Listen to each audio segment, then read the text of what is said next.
ನಮಸ್ಕಾರ. ಉತ್ತರ ಕರ್ನಾಟಕ ನ್ಯೂಸ್ನ ಪ್ರೈಮ್ ಟೈಮ್ಗೆ ಸ್ವಾಗತ. ನಾನು ಹನುಮಂತ್ ದೇಶ್ಮುಖ್. ಧರ್ಮಸ್ಥಳದಲ್ಲಿ ಅನಾಮಿಕ ವ್ಯಕ್ತಿಯ ದೂರನ್ನು ಆಧರಿಸಿ ರಾಜ್ಯ ಸರ್ಕಾರ ಎಸ್ಐಟಿ ತನಿಖೆಗೆ ಆದೇಶವನ್ನು ನೀಡಿತ್ತು. ಈ ನಡುವೆ ಪ್ರಕರಣ ದಿನಕ್ಕೊಂದು ತಿರುವು ಕೂಡ ಪಡೆದುಕೊಳ್ತಾ ಇತ್ತು. ಇಂದು August 23 SIT mask man Chinnayya ಎಂಬಾತನನ್ನು ಬಂಧಿಸಿದೆ. ಈ ನಡುವೆ ಈ ಪ್ರಕರಣ ಈಗ ರಾಜಕೀಯ ಜಟಾಪಟಿಗೂ ಕೂಡ ಕಾರಣವಾಗಿದೆ. ಕೇಂದ್ರ ಸಚಿವ ವಿ ಸೋಮಣ್ಣ ಸಿದ್ದರಾಮಯ್ಯ ವಿರುದ್ಧ ಆಕ್ರೋಶವನ್ನು ವ್ಯಕ್ತಪಡಿಸಿದ್ದಾರೆ. ತುಮಕೂರಿನ ತಮ್ಮ ಕಚೇರಿಯಲ್ಲಿ ಮಾತನಾಡಿದ ಕೇಂದ್ರ ರೈಲ್ವೆ ಖಾತೆ ರಾಜ್ಯ ಸಚಿವ ವಿ ಸೋಮಣ್ಣ, ಧರ್ಮಸ್ಥಳ ಸಾವಿರಾರು ವರ್ಷ ಇತಿಹಾಸ ಇರುವಂಥ ಪುಣ್ಯಕ್ಷೇತ್ರ, ಭಕ್ತರಿಗೆ ನೆಮ್ಮದಿ ಶಾಂತಿಯಿಂದ ಬದುಕುವ ಮಾರ್ಗ ಕೊಟ್ಟಿರುವಂಥ ಪವಿತ್ರ ಕ್ಷೇತ್ರ. ಒಂದಿಬ್ರು ಬುದ್ಧಿವಂತರು ನಾನು ದೆಹಲಿಯಲ್ಲಿ ಧರ್ಮಸ್ಥಳದ ಮುಖ್ಯಸ್ಥರನ್ನ ಭೇಟಿ ಮಾಡಿ ಹೇಳಿದ್ವಿ, ಇವೆಲ್ಲವೂ ಫೇಕ್ ಅಂತ ಹೇಳಿದ್ದೆವು. ಸತ್ಯ ಎಷ್ಟೇ ಕಹಿಯಾಗಿರಬಹುದು, ಸತ್ಯವಿರುತ್ತದೆ. ಸುಳ್ಳನ್ನು ಒಂದು ದೊಡ್ಡ ಕಂತೆಯನ್ನೇ ಮಾಡಿದ್ರು, ಅದು ಸುಳ್ಳೆ ಅಂದರು. ಈ ಬಗ್ಗೆ ಇಡೀ ವಿಶ್ವವೇ ನೋಡಿದೆ, ಮಾಧ್ಯಮಗಳು ಕೂಡ ಇದರ ಬಗ್ಗೆ ಫೋಕಸ್ ಮಾಡಿದ್ದು, ಜನ ಅದನ್ನೇ ಫಾಲೋ ಮಾಡಬೇಕಾಗಿ ಬಂತು. ನಾವೆಲ್ಲರೂ ಕೂಡ ಅದನ್ನೇ ಸ್ವಾಗತ ಮಾಡಿದ್ವಿ. ಆದರೆ ಇಂತಹ ಪಾಪದ ಕೃತ್ಯ ಭಾರತದಲ್ಲಿ ನಡೆದಾಗ ಮನ್ನಣೆ ಇರೋದಿಲ್ಲ. ಸತ್ಯಕ್ಕೆ ದಾರಿಯನ್ನು ಭಾರತ ಮಾತೆ ತೋರಿಸ್ತಾಳೆ ಎಂದರು. ಇನ್ನು ಈ ಪಾಪದ ಕೃತ್ಯಕ್ಕೆ ಯಾರಾದರೂ ಹೊಣೆಗಾರರಾಗಿದ್ದರೆ ಅದು ಇವತ್ತಿನ ಮುಖ್ಯಮಂತ್ರಿ ಸಿದ್ದರಾಮಯ್ಯನವರು. ಇದಕ್ಕೆ ಬೆಲೆ ತೀರಬೇಕಾಗುತ್ತೆ. ಎಂಥೆಂಥ ನೋವುಗಳಾಗಿರ್ಬೋದು, ಕೇವಲ ಧರ್ಮಸ್ಥಳದ ಅವರ ಫ್ಯಾಮಿಲಿಗಲ್ಲ, ಕೋಟ್ಯಾಂತರ ಜನರ ಭಕ್ತರಿಗೆ ನೋವಾಗಿದೆ. ನಾಟಕ only Karnataka, not only Karnataka, ಯಾವುದೇ ರಾಷ್ಟ್ರದ ರಾಜ್ಯಕ್ಕೆ ಹೋಗಲಿ ಇದೇ ವಿಚಾರ ನಾನು 10 ಸಾರಿ ಹೇಳಿದ್ದೀನಿ. ನಾನು 4 ಗೋಡೆ ಮಧ್ಯೆ ಅವನ್ಯಾರೋ ಫ್ರಾಡ್ ಇದ್ದಾನೆ ಅಂತ ಹೇಳಿದ್ದೇನೆ ಎಂದರು. ಇನ್ನು ಅವನೊಬ್ಬ ಪೌರ ಕಾರ್ಮಿಕ, ಅವನ ಇತಿಮಿತಿ ಏನು, ಅವನ ವ್ಯವಸ್ಥೆ ಏನು, ಅವನು ಏನು ಎಂಬುದನ್ನು ಯಾರೂ ಅರ್ಥ ಮಾಡಿಕೊಳ್ಳಲಿಲ್ಲ. ಯಾರ್ದೋ ಕೋಮುವಾದಿಗಳ ಲೇಪಿಷ್ಟದ ಮಾತನ್ನು ಹೇಳಿಕೊಂಡು ಕರ್ನಾಟಕದ ಜನರ ಮನಸ್ಸನ್ನು ನೀವು ಕೆದಕಿದ್ದೀರಾ. ಸಿದ್ದರಾಮಯ್ಯ ಅವರೇ, ಮುಂದೊಂದು ದಿನ ಅಲ್ಲ, ತಕ್ಷಣಕ್ಕೆ ನಿಮಗೆ ಇದೇ ಬಗ್ನಿಗೂಟ ಅಂತ ಕಿಡಿಕಾಡ್ತಾರೆ.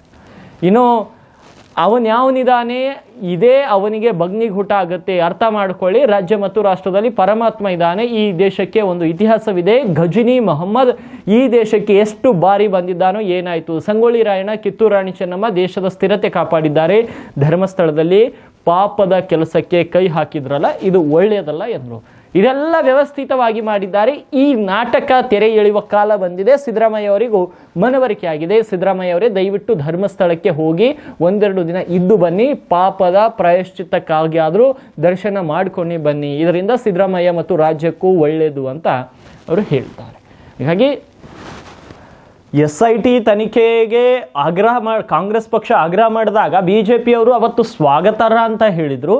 ಈಗ ಅಲ್ಲಿ ಏನೂ ಸಿಗಲಿಲ್ಲ. ಎಲ್ಲ ಕಡೆ ಏನು 13-14 ಗುಂಡಿಗಳನ್ನು ಅಗದಾಗ ಏನೂ ಸಿಗಲಿಲ್ಲ. ಆವಾಗ ಮತ್ತೆ BJP ಅವರು ಯೂ-ಟರ್ನ್ ಹೊಡೆದ್ರು. ಅಂದರೆ ನಾನು BJPಗೂ ದೂಷಿಸಲ್ಲ, ಕಾಂಗ್ರೆಸ್ಗೂ ದೂಷಿಸಲ್ಲ. ಯಾಕಂದರೆ ನನಗೆ ಧರ್ಮಸ್ಥಳದ ಬಗ್ಗೆ ಗೌರವವಿದೆ. ಸೌಜನ್ಯಗೆ ನ್ಯಾಯ ಸಿಗಬೇಕು, ಅದು ನಾನು ಒಪ್ತೀನಿ. ಸೌಜನ್ಯಗೆ ನ್ಯಾಯ ಸಿಗಬೇಕು. ಆದರೆ ನನಗೆ ಧರ್ಮಸ್ಥಳದ ಬಗ್ಗೆ ಗೌರವ ಇದೆ.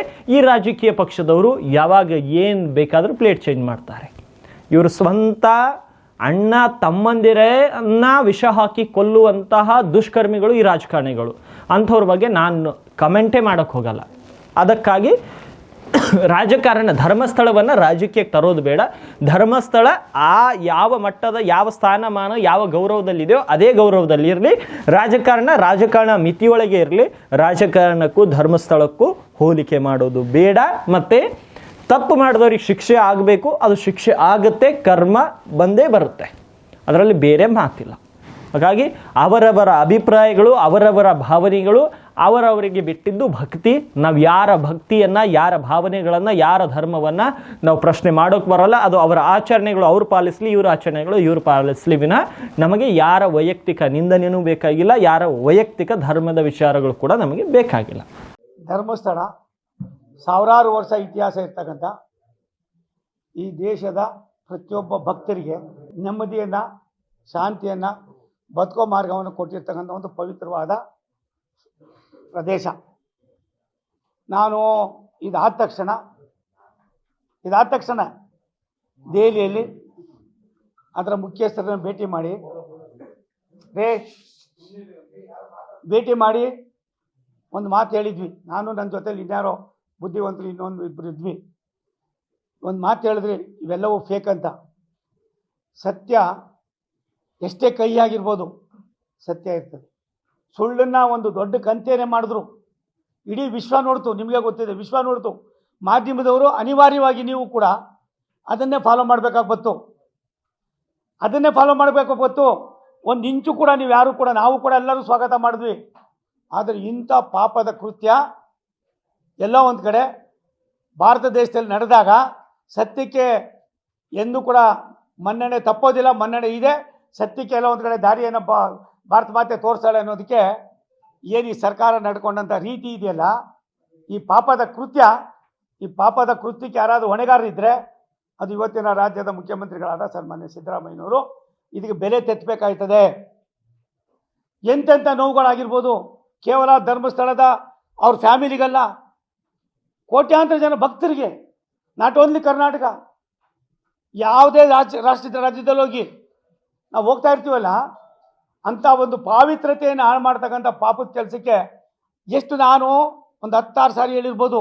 4 ಜನ ಗೋಡೆ ಮಧ್ಯದಲ್ಲಿ ಅವನೋ ಫ್ರಾಡ್ ಇದ್ದಾನೆ, ಒಬ್ಬ ಪೌರ ಕಾರ್ಮಿಕ, ಅವನ ಇತಿಮಿತಿ ಏನು, ಅವನ ವ್ಯವಸ್ಥೆ ಏನು, ಅವನೇನು ಅನ್ನೋದನ್ನು ಯಾರೂ ಅರ್ಥ ಮಾಡ್ದಿರಾ ಯಾರ್ದೋ ಕೋಮುವಾದಿಗಳ ಮಾತನ್ನು ಕೇಳಿಕೊಂಡು, ಲೆಫ್ಟಿಸ್ಟ್ ಮಾತು ಕೇಳಿಕೊಂಡು ಇಂಥ ಕರ್ನಾಟಕದ ಜನರ ಮನಸ್ಸನ್ನು 6.5 ಕೋಟಿ 7 ಕೋಟಿ ಜನರ ಮನಸ್ಸನ್ನು ನೀವು ಕೆದಕಿದ್ದೀರಲ್ಲ, ಇದು ನಿಮಗೆ ಮುಂದೊಂದು ದಿನ ಅಲ್ಲ, ತಕ್ಷಣಕ್ಕೆ ನಿಮಗೆ ಇದೇ ಬಗ್ನಿಗೂಟ ಆಯ್ತದೆ. ಅರ್ಥ ಮಾಡ್ಕೊಳ್ಳಿ. ಅವನು ಯಾವನಿದ್ದಾನೆ ಇದೇ ಬಗ್ನಿಗೂಟ ಆಯ್ತದೆ, ಅವ್ರಿಗೆ ಅರ್ಥ ಮಾಡ್ಕೊಳ್ಳಿ. ಒಂದು ರಾಜ್ಯದಲ್ಲಿ, ರಾಷ್ಟ್ರದಲ್ಲಿ ಪರಮಾತ್ಮ ಭಗವಂತ ಇದ್ದಾನೆ. ಈ ದೇಶಕ್ಕೆ ಒಂದು ಇತಿಹಾಸ ಇದೆ. ಗಜ್ನಿ ಮೊಹಮ್ಮದ್ ಎಷ್ಟು ಸಾರಿ ಬಂದ ಸರ್, ಏನಾಯ್ತಪ್ಪ?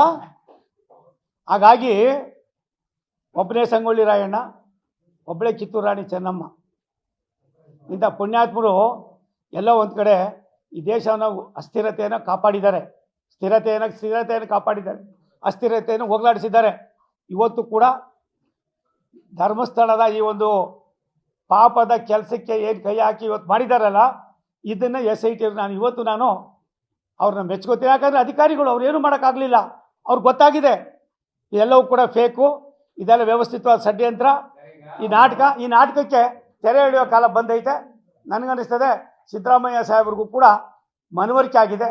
ದಯವಿಟ್ಟು ಹೋಗಿ ಮೊದಲು ಧರ್ಮಸ್ಥಳದಲ್ಲಿ 1-2 ದಿನ ಇದ್ದು, ಒಂದು 2 ದಿನ ಇದ್ದು ಆ ಪಾಪಕ್ಕೆ ನೀವು ಬಂದಿದ್ದು, ನಾನು ಮಾಡಿದ್ದು ನನಗೆ ಯಾರ ಹತ್ರನೂ ಹೇಳಿದವರು ಪರವಾಗಿಲ್ಲ, ಪ್ರಾಯಶ್ಚಿತ್ತಕ್ಕೋಸ್ಕರವಾದರೂ ಆ ಧರ್ಮಸ್ಥಳದ ಮಂಜುನಾಥನ ಅಣ್ಣಪ್ಪನ್ನ ದರ್ಶನ ಮಾಡಿ, ನಾನು ಯಾರ ಮಾತು ಕೇಳಿ ಮಾಡಿದ್ದೀನೋ ಗೊತ್ತಿಲ್ಲ, ನನಗೆ ಕ್ಷಮಿಸು ಅಂತ ಕೇಳ್ಕೊಬಂದರೆ ಸಿದ್ದರಾಮಯ್ಯನವ್ರಿಗೂ ಒಳ್ಳೆಯದು, ರಾಜ್ಯಕ್ಕೂ ಒಳ್ಳೆಯದು. ಸಿದ್ದರಾಮಯ್ಯನವ್ರು ಒಬ್ಬರಲ್ಲ, ರಾಜ್ಯದ ಮುಖ್ಯಮಂತ್ರಿ, 6.5 ಕೋಟಿ ಜನರ ಪ್ರತಿನಿಧಿ ನೀವು, ಮುಖ್ಯಸ್ಥರು ನೀವು. ಇದಕ್ಕೆ ಕರ್ನಾಟಕದಲ್ಲಿ ಕನ್ನಡಿಗರ ಭಾವನೆ ಏನಿದೆ, ನಮ್ಮ ಸುಳ್ಳು 1000 ಸಾರಿ ಹೇಳಿದ್ದು ಸುಳ್ಳು ಏನಿದೆ, ಆ ಸುಳ್ಳೇ ಆಗಿದೆ. ದಯಮಾಡಿ ಕೂಡ ತಂದೆ ಗೋವಿಂದರಾಜನಗರ ಅನ್ನೋದನ್ನ ಇವತ್ತಿನ ಮರಿತೀನಣ್ಣ, ತುಮಕೂರು ಅಂತಾನೆ ಹೇಳ್ತೀನಣ್ಣ, ದಯಮಾಡಿ ಕ್ಷಮಿಸ್ರಪ್ಪ. ನಮಸ್ಕಾರ.